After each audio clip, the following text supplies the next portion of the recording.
I guess you could say this is the third in a series. I don't know. It's not like an intentional series, but this is just like the last 2 weeks. This is a photo that's a bit more of a return to tradition for me. And there's several elements here that work well for me. And there's also some things, though, that I'm not super happy with. And this is a classic example of photography as a growth opportunity.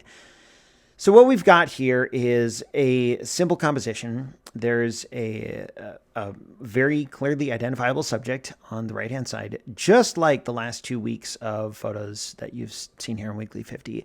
And just like last week, there's kind of a secondary subject in the background. There's that extra little purple flower on the left-hand side of the frame. And the color is pretty simple. It's nice and contrasty. You've got these oranges and yellows on the main subject, and then these complementary purples and greens throughout the rest of the frame. So there's some things about this that they work well, and they're very traditional in terms of how I like to, the photos I like to take. But where this could use a lot of improvement, and where I see this as an example of a learning opportunity, is there's a lot of things wrong with this photo. I don't say that to be critical. I say that to look at this from a growth mindset of what can I do better?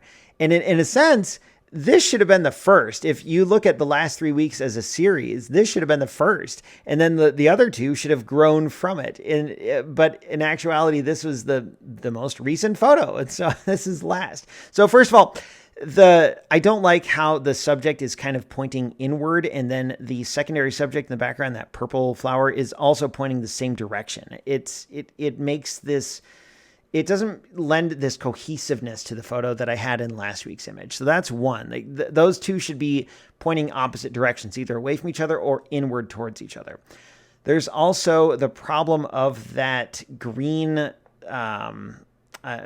whatever that branch of the plant, it's going straight through the frame right behind the subject. I don't like that. It's annoying, and it's jarring.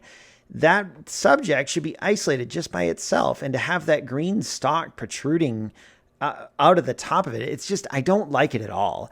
I didn't want to just break that off of the plant. This is at OSU, and these are not my flowers to mess with. So I didn't want to change anything in that regard, but I didn't like it very much. And then finally, the third thing that just bugs me like a pebble in my shoe is that tiny little tuft of purple and blue.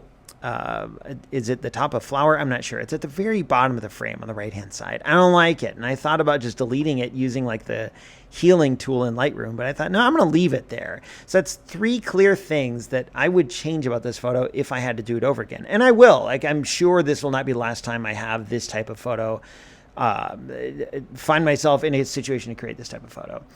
But it's also, it's like a humbling experience for me that sometimes I think, oh, I'm doing great. Nothing left to learn. Oh yeah, there's still plenty left to learn.